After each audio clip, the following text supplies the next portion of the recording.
কেউ নেই আশেপাশে। নরেন একা দাঁড়িয়ে আছে, বুকের ভেতর অজানা আশঙ্কা। বৃষ্টির মাঝে ব্যাঙগুলো যেন আরো বেশি কর্কশ স্বরে ডাকছে, আর দূরে কোথাও শোনা যাচ্ছে একের পর এক শেয়ালের ডাক। বিশেষ করে মনে হচ্ছে যেন তারা চারিদিক থেকে ঘিরে ধরেছে। ঠান্ডা হাওয়ার নরেনের ঘাড় বেয়ে সারা শরীরে কাঁপুনি তুলে দিচ্ছে। তার পায়ের নিচে কাদা, মাথার উপর গাছের পাতায় টিপ টিপ বৃষ্টির শব্দ। চারপাশটা যেন ধীরে ধীরে গ্রাস করে নিচ্ছে অন্ধকার। গাটা কেমন ছমছম করতে থাকে তার। নরেন বুঝতে পারে এই জায়গাটা একেবারেই সাধারণ না। দিঘির পাড়ে নরেন দাঁড়িয়ে আছে। হঠাৎ সে লক্ষ্য করল কিছুটা দূরেই কেউ একজন যেন দাঁড়িয়ে আছে।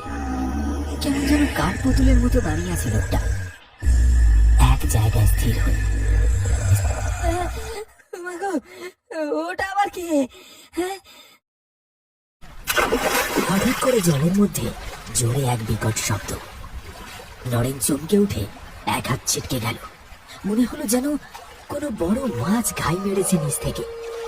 আতঙ্কে সে চোখ বড় বড় করে তাকালো জলের দিকে। তার তখনই লোকটার দিকে মুখ ঘুরিয়ে দেখল।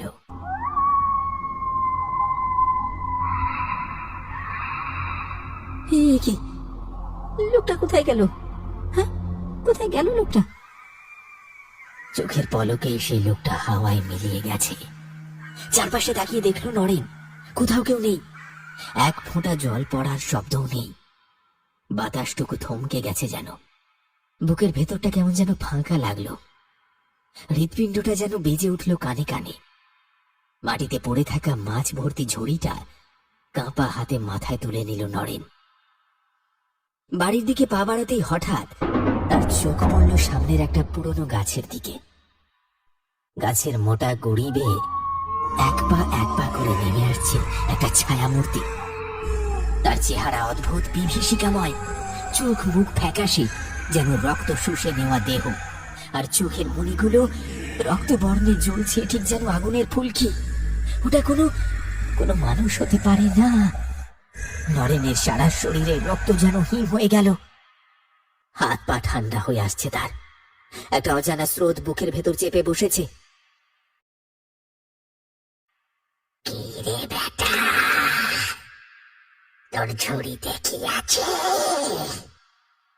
মাছ? মাছ নিয়ে বাড়ি যাচ্ছিস?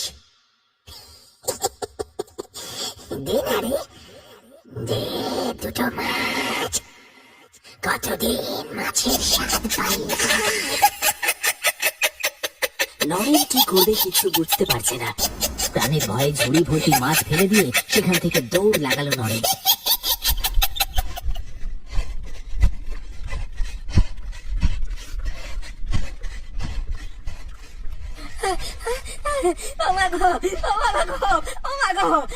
মেরে ফেললো, মেরে ফেললো।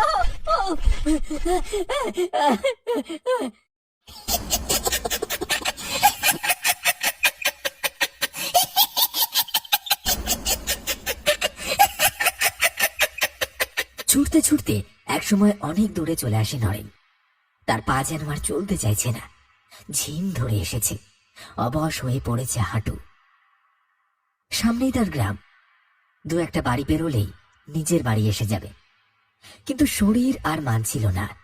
ঘেমে নিয়ে একাকার নরেন হাঁপাতে হাঁপাতে পা বাড়াচ্ছিল। হঠাৎ এক পা পিছলে গেল কাদায় পড়ে। নিজেকে আর সামলাতে পারল না সে। চোখে ঝাপসা, শরীরে কাঁপুনি। চুপচাপ কাদার মধ্যে লুটিয়ে পড়ল নিস্তেজ।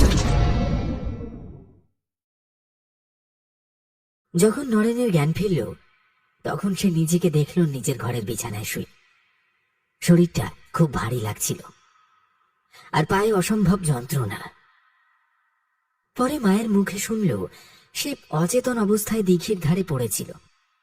তার মা নিজেই তাকে টেনে হিঁচড়ে ঘরে এনে শুইয়েছিল। সেই রাতের ঘটনা এতটাই ভয়ঙ্কর ছিল, যার প্রভাব নরেনের শরীর ও মন দুটোর উপরেই পড়েছিল। টানা 3 দিন জ্বরে কাঁপতে থাকে সে। চোখে মুখে ছিল আতঙ্ক, আর নিঃশব্দ ভয়ের ছাপ। এই ঘটনার পর থেকে নরেন আর কোনোদিন সেই মরা দিঘির ধারে যায়নি। মাছ ধরা তো দূরের কথা, সেই দিঘির নাম শুনলেই কাঁপুনি ধরে ওর গায়ে।